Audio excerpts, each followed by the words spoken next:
चलिए, तो टॉपिक है कॉन्सेप्ट ऑफ ज्ञान योग इन भगवत गीता। पहले इसकी एक सिनॉप्सिस बनाएंगे, उसके बाद इसको डिटेल में डिस्कस करेंगे। तो सबसे पहले meaning and definition of gyan योग। Meaning and definition of gyan योग।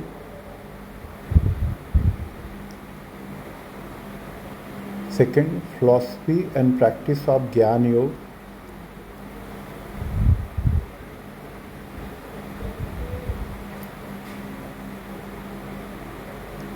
थर्ड, टाइप्स ऑफ ज्ञान।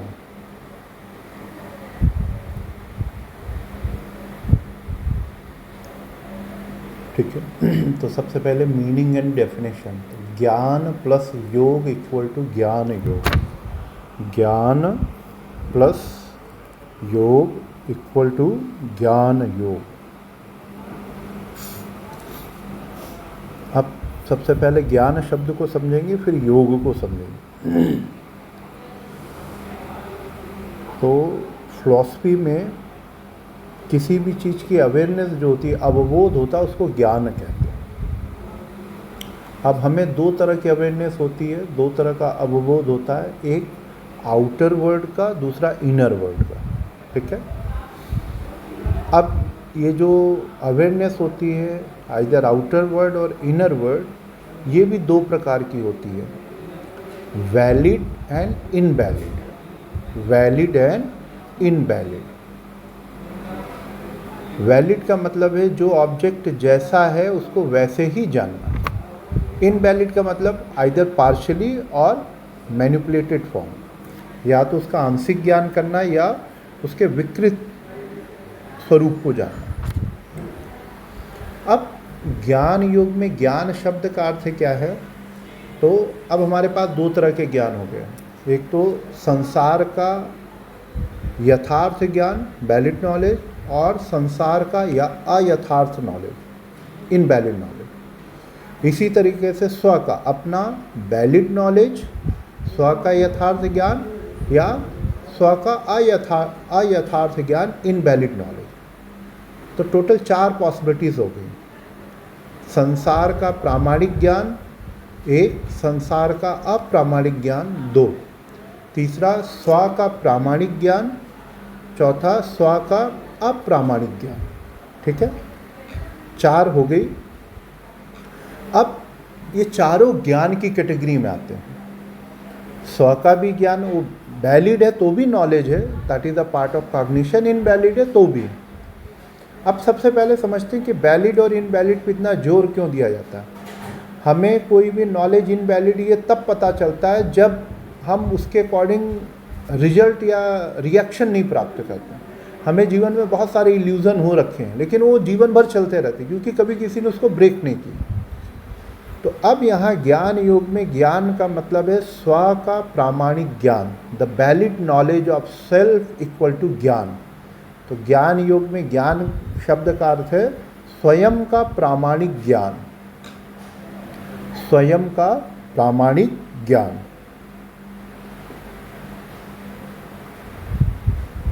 ठीक है, अब योग में आ जाते हैं। तो यहाँ योग विधि को बताता है। Yoga means procedure. तो यहाँ योग शब्द का अर्थ है श्रवण मनन निधिध्यासन। श्रवण मनन, श्रवण मनन निधिध्यासन। निधिध्यासन दा में ई की मात्रा हाफ, हाँ, निधिध्यासन। ठीक है, तो योग का मतलब क्या हो गया? स्वयं का प्रामाणिक ज्ञान प्राप्त करने की विधि, विच इज 3 स्टेप प्रोसेस। श्रवण है, फिर मनन है, फिर निधिध्यासन। अब प्रश्न आता है कि अगर हम स्व का ही प्रामाणिक ज्ञान प्राप्त करना चाहते तो व्हाट अबाउट द संसार? तो कहते हैं संसार का ज्ञान, एक बहुत मेरा फेमस कोट है कि if you want to perfection then you have to know more and more outer world. If you want the purity, prosperity and another is a peace, then you have to explore your inner world. तो संसार का जितना ज्ञान होगा ना, उतना हमारे अंदर परफेक्शन आएगा। और स्वयं का जितना ज्ञान होगा उतनी हमारे अंदर प्योरिटी आएगी। तो संसार हमें कुशल बनाता है और स्वयं का ज्ञान हमें शुद्ध करता है।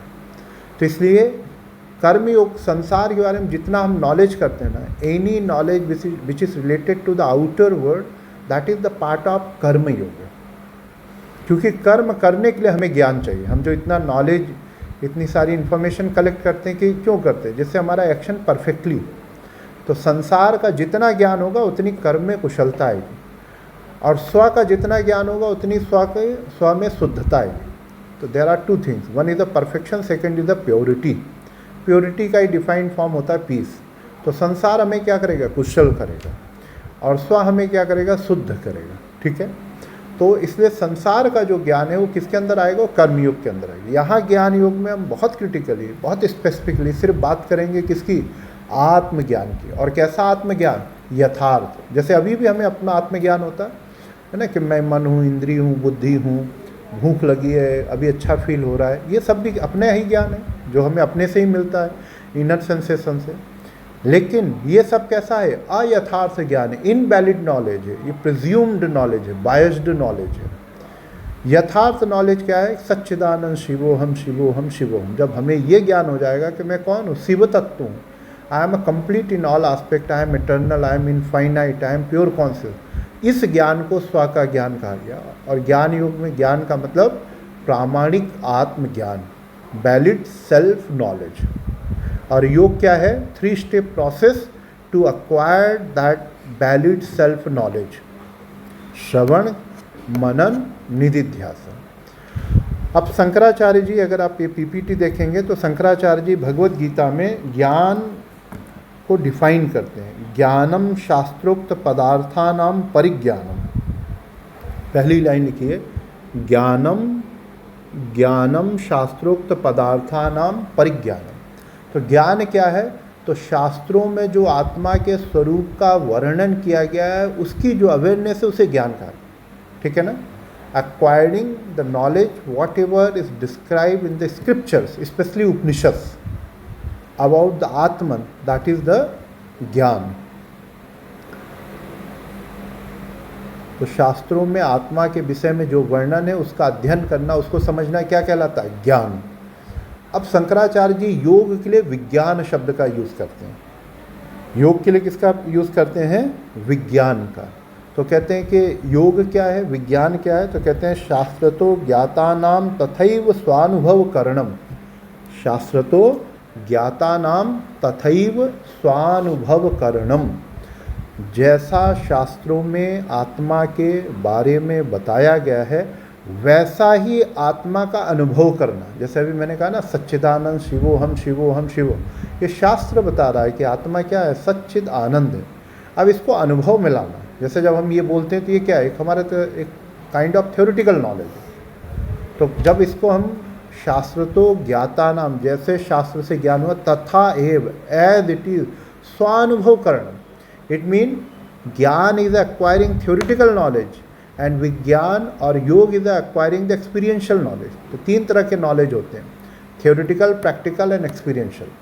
तो थ्योरेटिकल नॉलेज जैसे H2O हम कह देते हैं कि 2 हाइड्रोजन 1 ऑक्सीजन मिला दीजिए तो आपको वाटर मिल जाएगा, ये थ्योरेटिकल नॉलेज। फिर किसी ने आपको डेमोन्स्ट्रेट करके दिखाया 2 हाइड्रोजन के लिए 1 ऑक्सीजन के लिए, तो प्रैक्टिकल नॉलेज। लेकिन जब आपने खुद किया, आपने खुद 2 हाइड्रोजन के एटम लिए, 1 ऑक्सीजन का लिया और बना, अब आप चाहिए एक्सपीरियंशियल नॉलेज। तो कहते हैं कि विज्ञान क्या है? कि जैसा हमने शास्त्रों में पढ़ा है वैसा ही हमारे अनुभव में आ जाए। अब यहाँ पर कंट्राडिक्शन ये है कि शास्त्र कहता हम सत्य हैं, चित्त हैं, आनंद है, लेकिन जब हम अपने आप को देखते हैं तो हमें हमारे अंदर बहुत सारी वीकनेस दिखती हैं, बहुत सारी शॉर्टकमिंग्स दिखती हैं। तो फिर लगता है कि ये या तो शास्त्र गलत बोल रहा है या हम ही अपने आप को समझ नहीं पा रहे। तो कहते हैं ये जो कंट्राडिक्शन है ना, कि शास्त्र के द्वारा स्वयं का जो वर्णन है और स्वयं के अनुभव से जो हमें स्वयं का ज्ञान हो रहा, दोनों में कंट्राडिक्शन। तो कहते हैं कंट्राडिक्शन क्यों है? तो कहते हैं रॉन्ग परसेप्शन के कारण, पार्शियल परसेप्शन के कारण, प्रिजुड्यूसनेस के कारण, वायसनेस के कारण। क्योंकि अभी जो हमारा बाहरी आवरण है उसी को हमने अपना मूल स्वरूप समझ लिया, इंद्रिय मन बुद्धि को ही अपना मूल स्वरूप समझ लिया। लेकिन शास्त्र उसको आत्मा नहीं कह रहा, वो कह रहा है इन सबके पीछे, केनोपनिषद में आया है कि जो इन सबको रेगुलेट करता है वो आत्मा। मन को जो पावर दे रहा, बुद्धि को जो पावर दे रहा, इंद्रियों को जो पावर दे रहा, बॉडी को जो अलाइव रखा है। तो हाँ, आत्मा को पूछा गया कि आत्मा कौन है? बोले इन सब को जो मोटिवेट कर रहा है, इन सब को जो मेंटेन कर रहा है, इन सब को जो एक्टिवेट किए हुए, इन सब को जो फंक्शनल किए हुए, दैट इज द आत्मा। तो अब यहाँ तक हम नट शेल में दो चीज़ें समझी। ज्ञान का मतलब हो गया वैलिड नॉलेज ऑफ सेल्फ, योग का मतलब हो गया 3 step process of knowing valid form of the self, और वो क्या है? श्रवण मनन निधिध्यासन। आदि शंकराचार्य ने गीता में ज्ञान को डिफाइन किया, ज्ञानम तो शास्त्रोक्त पदार्थानाम परिज्ञानम, कि शास्त्रों में, और शास्त्र का यहाँ स्पेसिफिकली मतलब उपनिषद से, वैसे और भी है लेकिन प्राइमरी फोकस क्या है शंकराचार्य जी का? उपनिषद। कि उपनिषद में आत्मा के विषय में जो भी कहा गया है उसको जानना, थ्योरेटिकली, वो थ्योरेटिकल कॉन्सेप्चुअल बिल्डिंग। और फिर उन्होंने योग के लिए शब्द क्या दे दिया? विज्ञान। और विज्ञान को क्या डिफाइन किया? शास्त्र तो ज्ञातानाम तथैव स्वानुभव करणम, कि जैसा शास्त्रों से ज्ञान हुआ है वैसे अपने अनुभव में लेकर के आना। अगर हम किसी भी थ्योरी को अप्लाइड नहीं कर पा रहे तो उस थ्योरी का कोई भी मतलब नहीं। जैसे साइंस को जब तक हम अप्लाइड करना नहीं सीखे थे, जब तक हम उसको टेक्नोलॉजी नहीं बना पा रहे थे, तो ग्रेविटेशनल फोर्स और सारी कुछ तो दुनिया में थी, अब हमने उसका अप्लाइड वर्जन सीखना। तो इस तरीके से ये हो गया ज्ञान योग की meaning and definition. Meaning and definition. अब आगे चलते हैं, philosophy and practice of gyan योग। Philosophy and practice of gyan yog. तो भगवत गीता के 4थे अध्याय का 38वां श्लोक 4.38 हमें बताता है कि फिलॉसफी ऑफ ज्ञान योग क्या है, ज्ञान योग का दर्शन क्या है। नहि ज्ञानेन सदृशं पवित्रं यह विद्यते तस्स्वयं योग संसिद्धः कालेनात्मनि विन्दति। तो ये कह रहा है कि ज्ञान के सदृश पवित्र इस संसार में कुछ भी नहीं, there is nothing pure like the knowledge. लेकिन अब ये ध्यान रखना है कि जब भी ज्ञान योग की बात करेंगे तो वहाँ संसार का ज्ञान, ज्ञान का मतलब आत्मज्ञान। तो ज्ञान योग में ज्ञान शब्द हमेशा किसके लिए आएगा? आत्मज्ञान के लिए, द नॉलेज ऑफ सेल्फ। तो कहते हैं आत्मा के ज्ञान से पवित्र और कोई भी अन्य वस्तु नहीं है। इसलिए मैंने शुरू में आपको क्या कहा? If you want purity you have to know your self, if you want to perfection then you have to know the word. Purity शुद्धता देती है हमें, संसार हमें परफेक्शन देता है। जितना ज़्यादा संसार का ज्ञान उतना ज़्यादा क्या मिलेगा? तो कहते हैं कि ज्ञान के सदृश कुछ भी पवित्र नहीं है। कौन सा ज्ञान? आत्मज्ञान। ये इसमें हिडन है। तत्स्वयं योग संसिद्ध। तो ज्ञान प्राप्त कैसे होगा? योग के द्वारा, श्रवण मनन निधिध्यास। लेकिन ऐसा नहीं कि आज हमने अभ्यास आरंभ किया श्रवण का, मनन का, निधिध्यासन का हो जाए। कह रहे कालेन आत्मनि विन्दति, इट विल टेक टाइम, समय लगेगा। क्यों समय लगेगा? क्योंकि जब हम किसी भी गलत चीज़ को सही मान लेते हैं ना, तो सही को सही मानने में टाइम नहीं लगता, उस गलत को मिटाने में टाइम लगता है। जो हमने एक नया क्रिएशन, एक कंस्ट्रक्शंस बना लिया, एक इमेजिनेशन क्रिएट किया।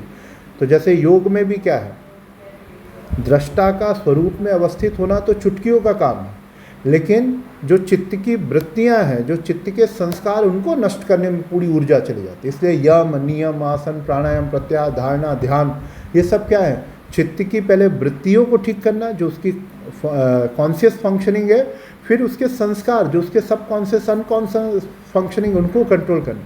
तो इसमें टाइम लगता है। समाधि तो स्वरूपता है ही, तो इसलिए 7 अंग क्या है? 7 अंग कोई अचीवमेंट नहीं देंगे। 7 अंग हमें क्या कर रहे हैं? हमारे ओरिजिनल फॉर्म में हमें रीस्टोर करने से पहले जो रियल नहीं था उसको रियल समझ लिया, तो रीस्टोर कर रहे हैं। और स्वयं के ज्ञान में कोई भी बहुत ज़्यादा बाधा नहीं होती, लेकिन संस्कार इतने ज़्यादा हैं, वृत्तियाँ इतनी ज़्यादा है कि हम मूल तक जा ही नहीं पाए। ठीक है, तो उसी को उन्होंने कहा कि ज्ञान योग का इम्पोर्टेंस क्या है। तो ज्ञान का इम्पोर्टेंस है कि आत्मज्ञान से पवित्र कुछ भी वस्तु नहीं है। वो आत्मज्ञान होगा कैसे? तो योग के द्वारा, श्रवण मनन निधिध्यासन। और क्या है? तो उन्होंने कहा कालेन आत्मनि विन्दति। तो इसमें समय लगेगा, धैर्य होना पड़ेगा, संकल्प चाहिए, साधना चाहिए।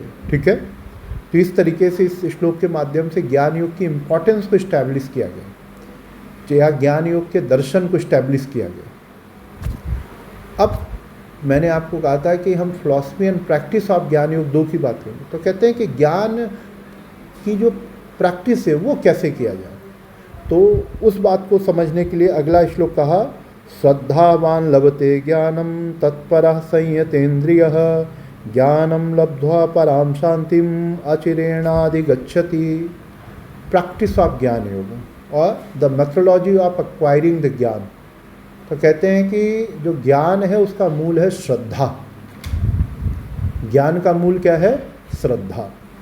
श्रद्धा का मतलब होता है विश्वास। अब थोड़ा सा 2 मिनट इसको समझेंगे तो अच्छे से समझ में आ जाएगा। एज अ ह्यूमन बीइंग हमारे अंदर एक पावर होती है, द पावर टू एक्सेप्ट। हम चीज़ें एक्सेप्ट करते हैं, लेकिन कब एक्सेप्ट करते हैं? When we are going to receive the data from our senses. जैसे मैं यहाँ बैठा हूँ, ये आप एक्सेप्ट कर रहे हैं, क्यों? क्योंकि आपके सेंसेस से कॉन्टीन्यूसली फ्लो में वो डाटा आ रहा है। तो कहते हैं एक्सेप्टेंस के 2 फॉर्म हैं। The acceptance which is dependent on the data receive through the senses, उसको विश्वास कहते हैं, उसको बिलीव कहते हैं। एक और एक्सेप्टेंस होती है, sometime we are not able to get the data from our ordinary senses but still be accepted, उसको फेथ कहते हैं। फेथ। तो बिलीव के लिए हो गया विश्वास और फेथ के लिए हो गया श्रद्धा। अब दोनों में डिफरेंस क्या है कि विश्वास में आपकी इंद्रियों से आपको डाटा मिल रहा है, कोई शब्द आपको सुनाई दे रहा, कोई रूप दिखाई दे रहा, कोई गंध आपको आ रही, तो ये विश्वास का पार्ट है जो ऑर्डिनरी पर्सन सब लोग करते हैं। श्रद्धा क्या है कि दिखाई नहीं दे रहा, सुनाई नहीं दे रहा, but still we are ready to accept it. तो कहते हैं कि आत्मा के विषय में कि आत्मा कोई भौतिक तत्व तो है नहीं कि जिसको आप देख लीजिए, सुन लीजिए। ये इसी तरह से ईश्वर भी कोई भौतिक तत्व तो है नहीं। तो कहते हैं कि जो ये अभौतिक है, तो जो हमारी भौतिक इंद्रियाँ हैं, जो हमारी फिजिकल सेंसेस हैं, ये केवल फिजिकल चीज़ों को ही पकड़ सकते हैं। जैसे आपके मोबाइल में भी वो होगा, क्या कहते हैं, फिंगर स्कैनर। मेरे मोबाइल में अगर मैं अपने फिंगर से आपका मोबाइल ओपन करूँ, नहीं होगा। क्यों? क्योंकि उसको आपने प्रोग्राम करके रखा है कि ये ही डाटा आपको रिसीव करना है, दूसरे को रिजेक्ट करना। ऐसे हमारी इंद्रियों की प्रोग्रामिंग क्या है कि हमारी इंद्रियां उन्हीं डाटा को लेंगी जो पंचभूतात्मक है, चाहे वो स्थूल रूप में हो, चाहे तन्मात्रा के रूप में, चाहे सटल हो, चाहे वो ग्रॉस हो। लेकिन if anything is beyond the पंच महाभूत, बियॉन्ड द 5 एलिमेंट, तो उसको इंद्रियां उसका ज्ञान नहीं कर सकती। ये इंद्रियों की लिमिटेशन है। लेकिन अगर हम इंद्रिय ज्ञान पर ही सारा का सारा डिपेंडेंसी रखें तो जीवन में व्यवहार ही नहीं कर पाएंगे। आप जीवन में कोई रिसर्च ही नहीं कर सकते। तो श्रद्धा के लिए एक रिसर्च का बहुत अच्छा शब्द होता है हाइपोथेसिस, कि स्टिल डाटा मेरे पास नहीं है but I have to accept it. क्योंकि जब तक हम हाइपोथेसिस नहीं बनाएंगे तब तक थीसिस लिखी नहीं जाएगी। वो थीसिस कभी एंटी थीसिस होगी, कभी थीसिस होगी, जो सोचा, जो प्रूव किया। तो उन्होंने कहा कि ज्ञान का जो मूल है, आत्मज्ञान का, वो श्रद्धा, कि सबसे पहले ये स्वीकार करना कि आत्मा जैसा कोई तत्व है जो नित्य है, जो चैतन्य है, जो आनंद है और जो पंच महाभूत से रहित है। Such types of acceptance which is beyond our senses, that call the श्रद्धा। तो इसलिए कहा श्रद्धावान लभते ज्ञानम। संसार में एक तो हम कहते हैं ना कि नहीं, अगर आप डेडिकेटेड नहीं होंगे तो आपको नॉलेज नहीं मिलेगा, वो एक टेम्पररी एक्सप्लेनेशन है। लेकिन यहाँ श्रद्धा का मतलब आत्मज्ञान। संसार में अगर आपके सामने चेयर रखी है तो आपके अंदर श्रद्धा हो ना हो, आपको एक्सेप्ट करना पड़ेगा, it is chair. If anything is visible, this less chances that you have to go for the faith. That is all about the matter of believe. Believe मतलब सेंसेस से डाटा मिल रहा है और आप उसको एक्सेप्ट कर रहे हो, दैट इज द बिलीव। लेकिन जो पंचभूतात्मक नहीं है, something which is beyond the 5 element, उसको इंद्रियों से तो डाटा मिलेगा नहीं। तो सबसे पहले क्या करना पड़ेगा? हाइपोथेटिकली एक्सेप्ट करना पड़ेगा कि जब तक हम ये नहीं मानेंगे कि आत्मा एक तत्व है, वो सच्चिदानंद स्वरूप है और वही मेरा मूल स्वरूप है, इतनी चीज़ें जब तक हम हाइपोथेटिकली नहीं एक्सेप्ट करेंगे तब तक हम ज्ञान योग की यात्रा आरंभ ही नहीं कर सकते। We can not proceed in the journey of gyan yog. तो अब ये जो एक्सेप्टेंस है, मतलब विदाउट नोइंग, या नोइंग से अच्छा होगा कि without getting the data from the senses, still if we are accepting that is the Shraddha, and that is the first step towards the self knowledge, self discovery, self realization। इसके कहा गया कि ज्ञान योग का जो मूल तत्व है वो क्या है? श्रद्धा। कि श्रद्धा किसको? आत्मा को, ब्रह्म को स्वीकार करना। और कैसे स्वीकार करना? बिना इंद्रियों से डाटा प्राप्त किए हुए, बिना इंद्रियों से कोई ज्ञान प्राप्त किए हुए। ठीक है? उसे ज्ञान श्रद्धावान लभते ज्ञानम, तो पहली चीज़ तो श्रद्धा चाहिए ज्ञान के लिए। फिर क्या है, तत्परः संयतेन्द्रिय। अब यहाँ बता रहे कि उस आत्मा का ज्ञान जब आप शास्त्रों से लेंगे तो आपको क्या क्या चीज़ें चाहिए, तो कहते हैं सबसे पहले संयम चाहिए। अगर मन अनेकाग्र है ना, तो जो कॉन्सेप्चुअल रीडिंग, देखो इस संसार के बारे में कोई आपको बताए तो आपके माइंड में ऑलरेडी इमेज है, बस इमेज मैचिंग करना होता है कि लाल कलर की कुर्सी है। अब इसके लिए आपको इमेज क्रिएट नहीं करना, आपके दिमाग में 1000 लाल कलर की कुर्सियों की इमेज, आप जैसे ही बोला फट से इमेज रिफ्लेक्ट हो। लेकिन आत्मा जिसकी कोई इमेज है नहीं और दिमाग में भी नहीं, तो उसकी कंप्रिहेंशन के लिए, उसको समझने के लिए हमें क्या चाहिए, सबसे पहले संयम, इंद्रिय और मन का संयम चाहिए, जिससे मन एकाग्र हो। बहुत हाई लेवल के अटेंशन की, अवेयरनेस की, कॉन्सेंट्रेशन की, फोकस की ज़रूरत है। क्यों? क्योंकि हमारे पास प्री डाटा इसका है नहीं, इमेजिनेशन इसका प्राइमरी बनेगा नहीं, तो हम कब समझ पाएंगे, जब हम बहुत ज़्यादा एकाग्र होंगे। ठीक है, तो कहते हैं ज्ञान संयतेन्द्रिय। तो संयम और श्रद्धा इस श्लोक के माध्यम से ज्ञान के 2 आधार बताए, एकाग्रता और विश्वास। एकाग्रता चाहिए जिससे हम जो डाटा है उसको मेंटली कंस्ट्रक्ट कर सकें, कि आत्मा के बारे में वर्णन है उसको समझ सकें, और श्रद्धा उसको स्वीकार करना, क्योंकि समझने में डिफ़िकल्टी आएगी, लेकिन अगर हमारे पास स्वीकार करने की पावर रहेगी तो क्या होगा, धीरे धीरे धीरे धीरे वो अपग्रेड होगी। इसी के कंटिन्यूशन में और भी आगे 2 श्लोक है, तद्विद्धि प्रणिपातेन परिप्रश्नेन सेवया उपदेक्षन्ति ते ज्ञानम ज्ञानिनस्तत्त्वदर्शिनः।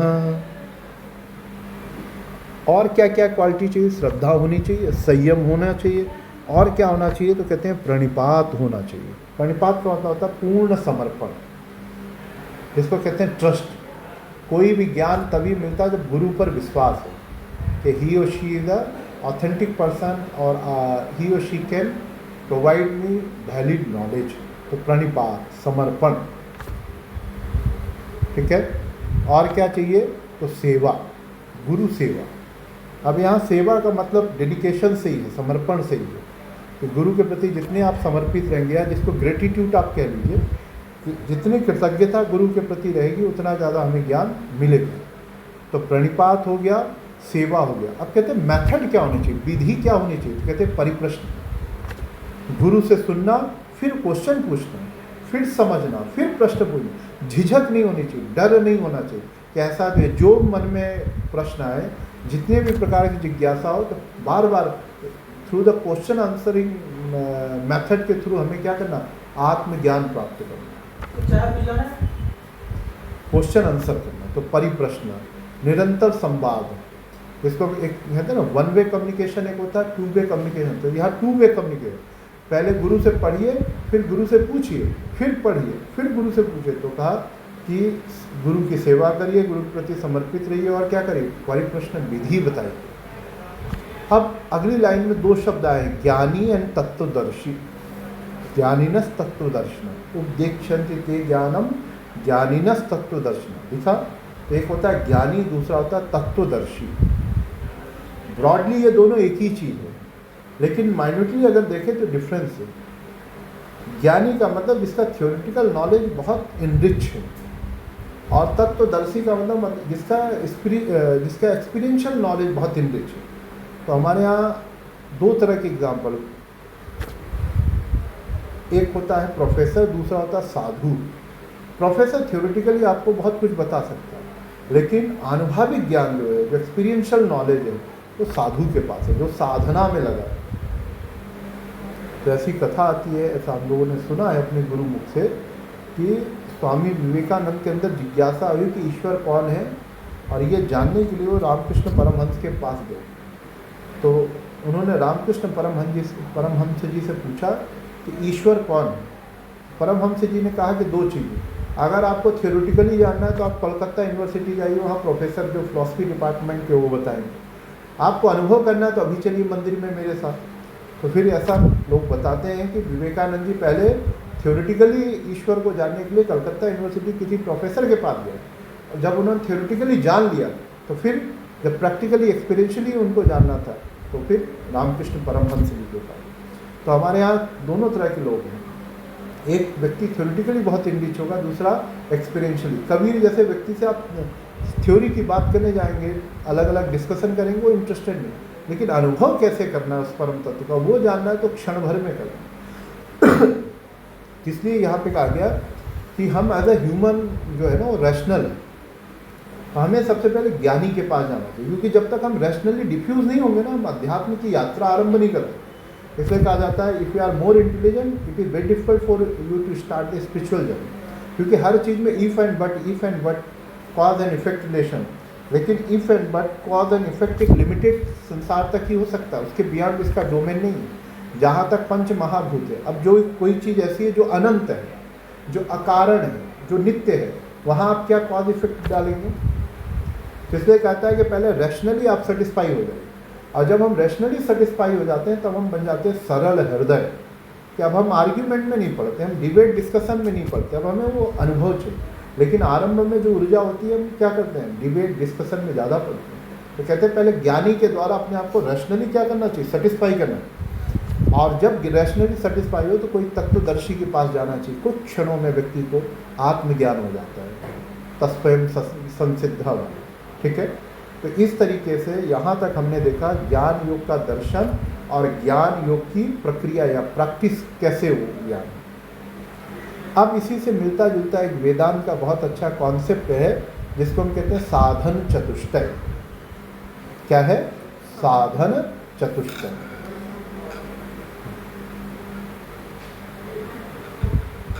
शंकराचार्य जी ने एक ग्रंथ लिखा, उसका नाम है तत्वबोध। तत्वबोध। और ऐसे एक वेदांत का ग्रंथ है वेदांत सार सदानंद जी का, तो उसमें ज्ञान योग का जो साधन है उसको कहा गया साधन चतुष्टय।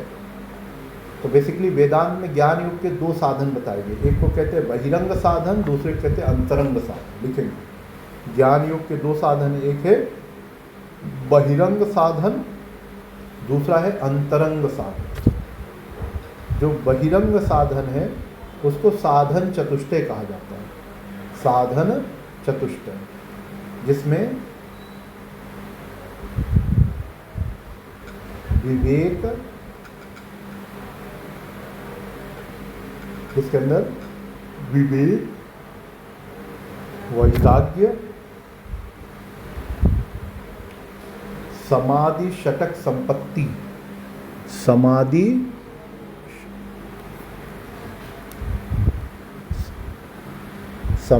षटक संपत्ति,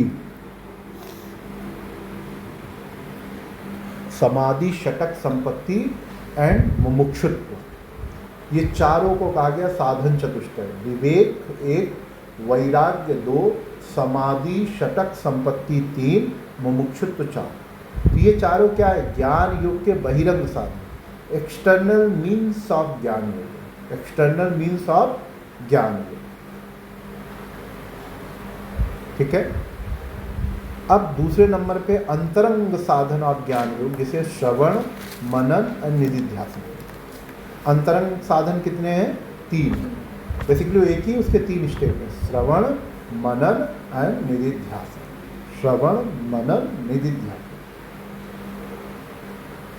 तो जो बहिरंग साधन है उसको कहते हैं प्रिपरेशन फॉर ज्ञान योग। बहिरंग साधन जो चार थे उनको क्या कहते हैं? प्रिपरेशन फॉर ज्ञान। और जो अंतरंग साधन है तीन, इनको कहते हैं प्रैक्टिस ऑफ ज्ञान, प्रैक्टिस ऑफ ज्ञान। तो पहले हम क्या कर रहे हैं? अपने आप को प्रिपेयर करते हैं। जैसे ध्यान योग में भी युक्त आहार विहार चेष्टा कर्म से हमने प्रिपेयर किया, फिर हमने प्रैक्टिस किया आसन प्राणायाम प्रत्याहार धारणा ध्यान समाधि। इसी प्रकार से ज्ञान योग में भी क्या करना है आपको? विवेक, वैराग्य, समाधि षटक संपत्ति, मुमुक्षुत्व से अपने आप को प्रिपेयर करना है।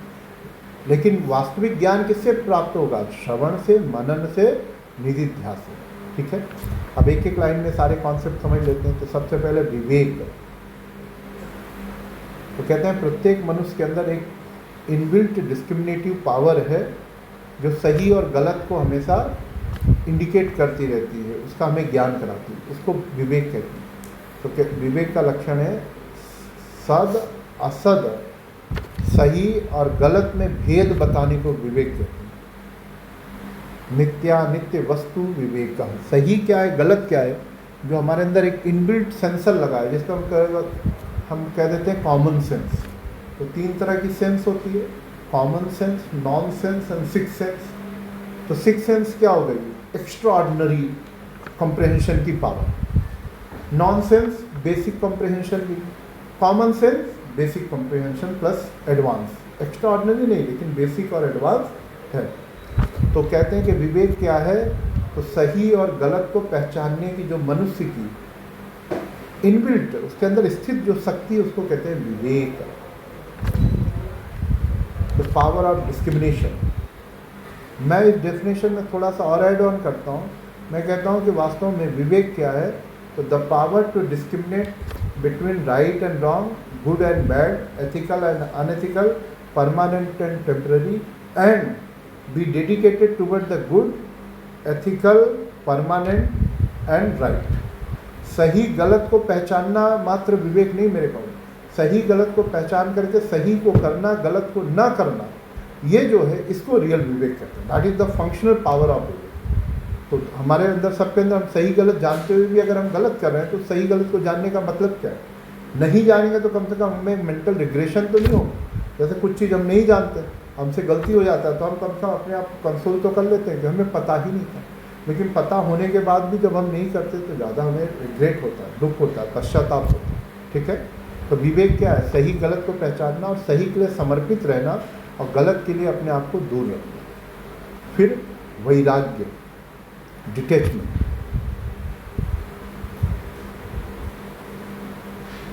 संसार के प्रति जो स्वाभाविक आकर्षण है, उस पर कंट्रोल को वैराग्य कहते हैं। The natural attraction toward the outer world is the राग, और उसके अभाव को, उसके कंट्रोल को कहते हैं वैराग्य। ठीक है? वीतराग को वैराग्य।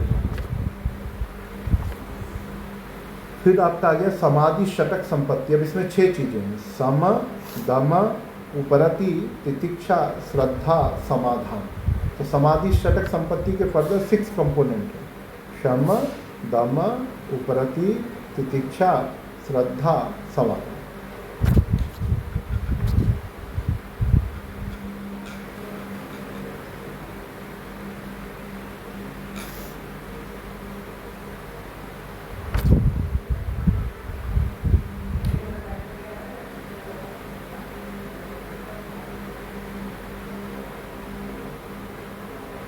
ठीक है?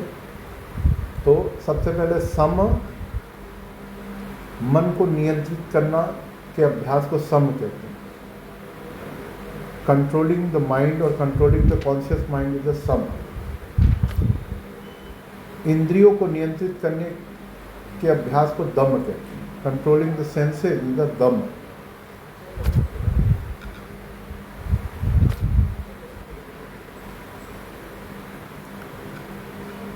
उपरति आउटकम। जब हम नेचुरली रेगुलरली अपने माइंड को कंट्रोल करते हैं, तो माइंड हमारा कंट्रोल होने लगता है। तो जो नेचुरली माइंड को कंट्रोल करने से माइंड की कंट्रोल अवस्था आती है, उसको उपरति कहते हैं, जिसको हम कहते हैं न्यूरॉन्स के पाथवे डेवलप हो जाना।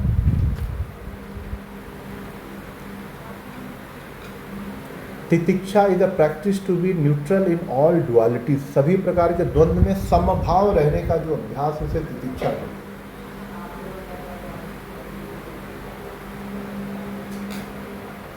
ठीक है? फिर अगला है श्रद्धा। गुरु के द्वारा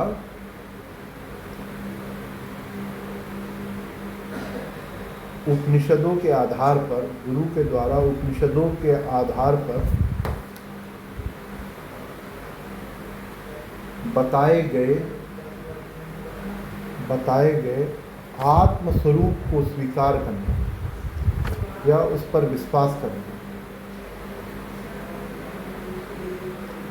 आत्मस्वरूप को स्वीकार करना या उस पर विश्वास करना श्रद्धा है।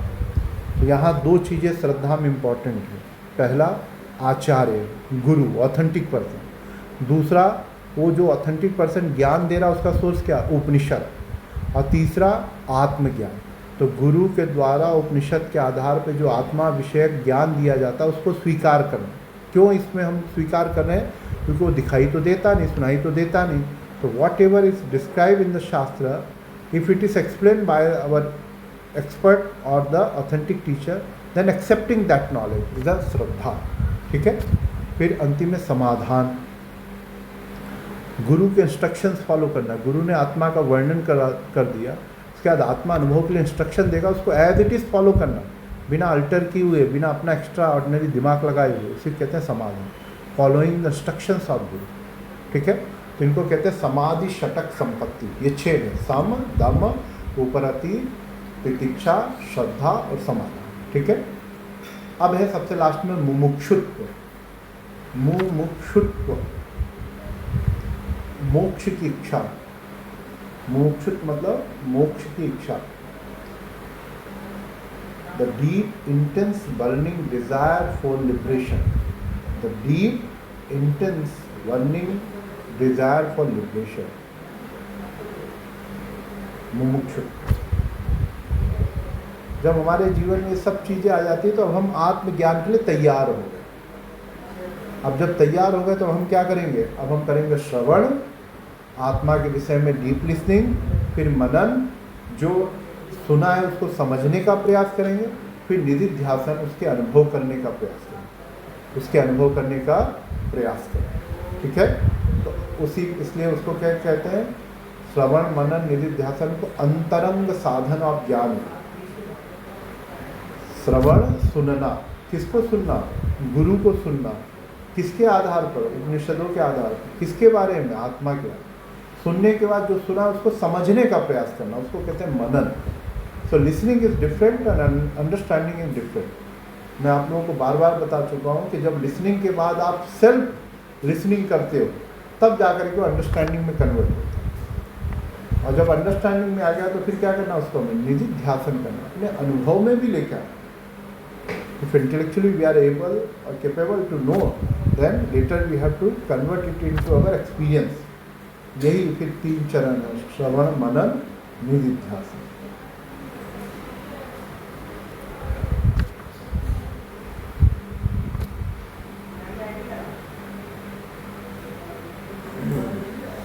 हो गया. अब तो अभी हमने ज्ञान, किसका ज्ञान, कैसे ज्ञान प्राप्त करना है, उसकी विधि क्या क्या है, और साथ में साधन चतुष्टय, अंतरंग और बहिरंग क्या है, इसके बारे में भी हमने जाना. अब एक टॉपिक है, इसी का ही पार्ट है कि ज्ञान, आत्मज्ञान की इम्पोर्टेंस क्या है. What is the importance of आत्मज्ञान. हमें आत्मज्ञान क्यों प्राप्त करना चाहिए? तो उसके लिए भगवद गीता के 4थे अध्याय में एक श्लोक आता है, 4.40, 4थे अध्याय का 40वां श्लोक. 4.40, 4थे अध्याय का 40वां श्लोक.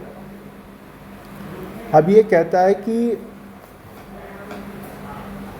हमें आत्मज्ञान क्यों प्राप्त करना चाहिए. अब दूसरे का हो सकता है कि आत्मज्ञान क्यों प्राप्त करें. तो सामान्य तौर पे मनुष्य आत्मज्ञान प्राप्त करने में कोई इंटरेस्टेड नहीं दिखता, उत्सुक नहीं दिखता, रुचि नहीं दिखती. संसार के ज्ञान में रुचि है. तो दुनिया में आपको तमाम विश्वविद्यालय जो संसार के बारे में बहुत विस्तार से पढ़ा रहे हैं, स्व के बारे में जो पढ़ा रहे या तो खुद ही, मतलब जिसको हम कहते हैं कि उस तरह ज्ञान प्राप्त नहीं किए, या बहुत कम है जो शुद्ध लोग हैं. तो कहते हैं कि हम स्व का ज्ञान इसलिए प्राप्त नहीं करना चाहते क्योंकि स्व के ज्ञान से हमें मिलेगा क्या. तो काउंटर प्रश्न आता है कि आपको संसार के ज्ञान से क्या मिलता है. कहते हैं संसार के ज्ञान से सुख मिलता है. पता चल जाए कि कार ऐसे चलाते हैं तो अच्छा लगता है. पता चल जाए ये आइसक्रीम में खाने की चीज़ है तो खा के आनंद आ जाए. पता चल जाए ये टूरिस्ट प्लेस है, घूमने का आनंद आता है. कहते हैं संसार के ज्ञान से सुख मिलता है, इसलिए हम संसार को जानने के लिए हमेशा उत्सुक रहते हैं, डेडिकेटेड रहते हैं.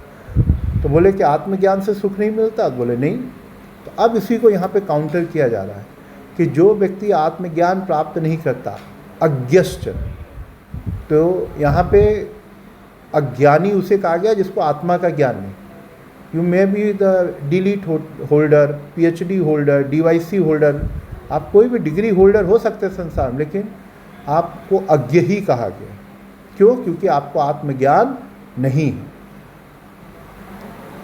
अब बहुत इंटरेस्टिंग, बहुत फेमस लाइन है ना संशयात्मा विनश्यति, संशयात्मा विनश्यति। तो कहते हैं कि सबसे बड़ा जो साइड इफेक्ट आप आत्मज्ञान प्राप्त न करने का है वो है संशयात्मा। बोले आप संसार का कितने भी परफेक्टली ज्ञान कर लीजिए, हमेशा डाउट रहेगा। क्यों? क्योंकि संसार आपका मूल स्वरूप नहीं है। तो हम कितना भी ज्ञान कर लें, जैसे हम हमेशा डाउट में रहते हैं कि कौन सी वस्तु हमें सुख देगी। आज कोई वस्तु हमें सुख दे रही, कल हम फिर उसके पास सुख के लिए गए तो पता चला नहीं। तो डाउट रहता है कि वास्तव में वस्तु सुख दे रही कि दुख दे। फिर 2 दिन नहीं दिया, फिर 2 दिन बाद फिर वही चीज़ अट्रैक्टिव लगने। वो भोजन हो सकता है, कोई वस्त्र हो सकता है, कोई लग्जरी हो सकता है। तो हम आज भी ये नहीं खोज पाए हैं विज्ञान कितना सब कुछ करने के बाद कि सुख किससे मिलता है। हम कंफर्ट को इन्हेंस तो कर रहे हैं लेकिन सुख की गारंटी नहीं दे पा रहे।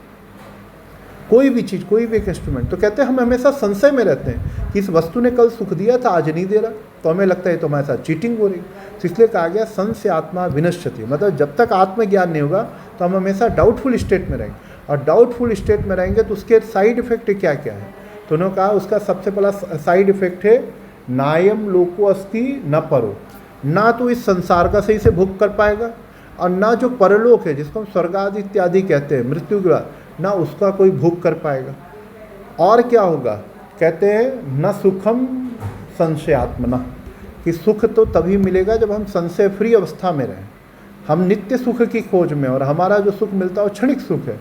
तो उन्होंने ये समझाने का प्रयास किया 4थे अध्याय के 40वें श्लोक के द्वारा भगवान कृष्ण ने, कि अगर आप आत्मज्ञान प्राप्त नहीं करते हैं तो हमेशा संशय में रहेंगे, और संशय में रहेंगे तो लाइफ क्या होगी? Life become useless. आज इससे सुख मिल रहा, कल उससे, तो हम इतने इनफाइनाइट में चले जाएंगे कि हम कभी भी किसी भी चीज़ को कंक्लूड ही नहीं कर पाएंगे। और जब नहीं कर पाएंगे कंक्लूड तो उसका घाटा क्या? इस संसार को भी बहुत कम लोग ऐसे हैं कि जो संसार को पूर्णता के साथ त्यागते हैं। अदरवाइज हमारे आधे काम सारे आधे अधूरे ही रह जाते हैं, क्योंकि आत्मज्ञान नहीं तो संसार में जो भी प्राप्त करे वो अतृप्त है, किसी चीज़ की लिमिट ही नहीं पता चले। तो कहते हैं नायम लोको न परवस्ति, ये लोग भी नहीं, और जब तृप्त नहीं है तो परलोक भी, मोक्ष मुक्ति कैवल्य जैसी चीज़ भी नहीं है। हम वो इनफाइनाइट सर्कल में घूमें।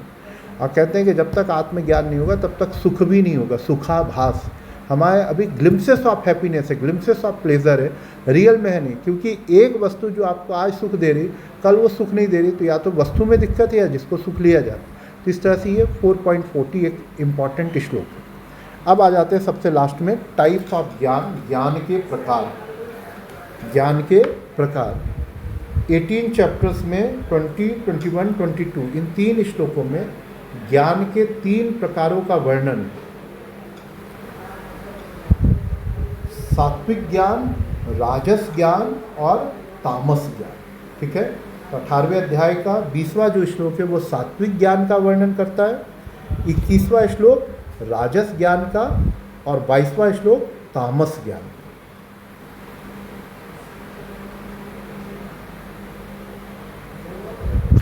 अब एक बार समझ लेते हैं बहुत सिंप्लीफाइड वे में कि व्हाट इज सात्विक ज्ञान, व्हाट इज राजस ज्ञान, व्हाट इज तामस ज्ञान, फिर हम इस श्लोक पर आए। तो कहते हैं कि इस पूरे संसार को एक यूनिट के रूप में जो जानना है that is the sattvik gyan. Knowing this entire universe as a single unit which is interconnected and interdependent. ये पूरा संसार क्या एक इकाई है जो एक दूसरे से जुड़े और एक दूसरे पर निर्भर भी। कई बार हम इंटरकनेक्टेड हो सकते हैं, इंटरडिपेंडेंट नहीं हो सकते। लेकिन ये वर्ल्ड क्या है, ये संसार ब्रह्मांड क्या है? This is single unit. And second, each and everything is interconnected and interdependent. आज हम इको सिस्टम, इको चैन, इकोलॉजी की जो बात करें वो यही है ब्रॉडली। इसको डीप इकोलॉजी का कॉन्सेप्ट दिया गया कि ये सब कुछ क्या एक दूसरे से जुड़े हुए। एक चींटी के मरने से कैसे ब्रह्मांड में कोहराम मच सकता है, किसी हम इन्वायरमेंटल साइंटिस्ट से पूछ सकते हैं, तो वो बताएगा कि ये इतने धीरे धीरे बटरफ्लाई इफेक्ट है, आज नहीं तो 100 साल बाद इसका इफेक्ट, क्योंकि सब क्या है एक दूसरे से कनेक्टेड, एक दूसरे पर डिपेंडेंट है। तो इस पूरे ब्रह्मांड को एक ही रूप में मानना, एक ही तत्व मानना क्या है? सात्विक ज्ञान। और वो तत्व क्या है? चेतन तत्व, उसको कहते हैं एक अद्वैत। तो ये पूरा ब्रह्मांड क्या है? चेतन तत्व है, एक ही है, इसमें कोई अलग विभाग नहीं है। राजस ज्ञान क्या है? इस पूरे ब्रह्मांड को 2 सेपरेट कैटेगरी में मानना, जैसे सांख्य मानता है प्रकृति एंड पुरुष, कि यहाँ चेतन अलग है, जड़ अलग। सात्विक ज्ञान वेदांत मानता है, वेदांत कहता है पूरा संसार क्या है? ब्रह्म है, और ये सब क्या है? ये चेतन ही है, और ये सब क्या है? ये इंटरडिपेंडेंट, इंटरकनेक्टेड। लेकिन राजस ज्ञान क्या है कि पूरा ब्रह्मांड कितने कैटेगरी में है, 2 कैटेगरी में, जड़ की अलग कैटेगरी और चेतन की अलग कैटेगरी। और तीसरा जो कैटेगरी है तामस ज्ञान, जो कहता है पूरा संसार फ्रेगमेंटेड, यहाँ जड़ अलग है चेतन अलग है। फिर जड़ के भी बहुत सारे रूप हैं, चेतन के, चेतन में जैसे मनुष्य आ गए, फिर मनुष्यों में भी बहुत सारे मनुष्य, भारतीय मनुष्य, फिर जेंडर वाइज, कंट्री वाइज, तो इतना क्लासिफिकेशन। तो fragmented knowledge is all about the तामस नॉलेज, ठीक है। यूनाइटेड नॉलेज इज अ सात्विक knowledge, divided knowledge is a राजस ज्ञान, and fragmented knowledge is a तामस ज्ञान। यूनाइटेड मतलब this universe is a single unit, divided मतलब this universe is a divided in 2 parts, and fragmented means सब कुछ यहाँ पे क्या है, everything is a independent, everything is a independent. अब कहते हैं कि ज्ञान को हम क्यों इतने डीप में समझ रहे हैं, कह रहे जैसा हमारा ज्ञान होता है वैसे ही हमारा व्यवहार होता है। जैसे बार बार मैं एक एग्जाम्पल देता हूँ कि हम सामान्य तौर पर अपने को चोट नहीं पहुँचाते, क्यों? क्योंकि हमें ये ज्ञान है मेरा अंग है, अपने हाथ पैर, अगर मेंटली आदमी डिस्टर्ब ना हो तो सामान्य तौर पे अपने आप को हार्म नहीं करता, या अपने फैमिली मेम्बर को हार्म नहीं करता है। क्यों? क्योंकि उसके ये ज्ञान में कि मैं और मेरा वाला कॉन्सेप्ट है। लेकिन वही दूसरे लोगों को हार्म करना हो तो फटाफट कर देता है। लेकिन जिस दिन उसको ज्ञान हो जाए कि दूसरा भी मेरे ही है, तो हम धीरे धीरे हमारी हार्म करने की, हिंसा करने की जो प्रवृत्ति वो खत्म हो जाए। हिंसा होती ही द्वैत में है, द्वैत में हिंसा नहीं हो सकती। गीता कहती कौन मारने वाला है, किसको मारने वाला, कौन मारा जा रहा है, जब ये त्रैत होगा तब ना हिंसा होगी। तो उसी सेंस में यहाँ पे कहा गया कि अगर हम सात्विक ज्ञान में लेके आते हैं तो उसी को हमारे यहाँ कहा जाता है वसुधैव कुटुंबकम। वसुधैव कुटुंबकम सात्विक ज्ञान। This entire universe is a family, और फैमिली है तो then we have to care each other. हम एक दूसरे की क्या करेंगे, सेवा करेंगे, एक दूसरे का किसी भी प्रकार से क्या करेंगे, सर्विस करेंगे। तो उसका आउटकम क्या होगा, क्योंकि हमारी जो एग्जिस्टेंस है ना वो इंडिविजुअल एग्जिस्टेंस नहीं, वो म्यूचुअल एग्जिस्टेंस। हमें जन्म लेने के लिए माता पिता चाहिए, जिंदा रहने के लिए ऑक्सीजन चाहिए, जिंदा रहने के लिए नेचुरल रिसोर्सेज चाहिए, जिंदा रहने के लिए फूड्स चाहिए, जिंदा रहने के लिए प्लांट्स चाहिए। तो हमारी कोई इंडिविजुअल एग्जिस्टेंस नहीं। मान लो हम किसी दिन सोचें कि हम सबसे नाराज़ हो गए तो हम रह नहीं सकते। हम प्लांट से बात नहीं करेंगे तो फिर ऑक्सीजन कहाँ से लोगे भाई। हम एनिमल से बात नहीं करेंगे तो फूड्स कहाँ से आपका आएगा। हम अपने अगल बगल के लोगों से बात नहीं करेंगे तो इमोशंस आप कैसे अपने एक्सप्रेस करोगे। तो बेसिकली हमारी जो एग्जिस्टेंस है वो क्या है, म्यूचुअल एग्जिस्टेंस है। तो जब हमारा ज्ञान सात्विक होगा तो हमारा व्यवहार भी कैसा होगा, सात्विक होगा, कनेक्टेड होगा, यूनाइटेड होगा। जब हमारा ज्ञान डिवाइडेड होगा तो हमारा व्यवहार क्या होगा, डिवाइडेड होगा।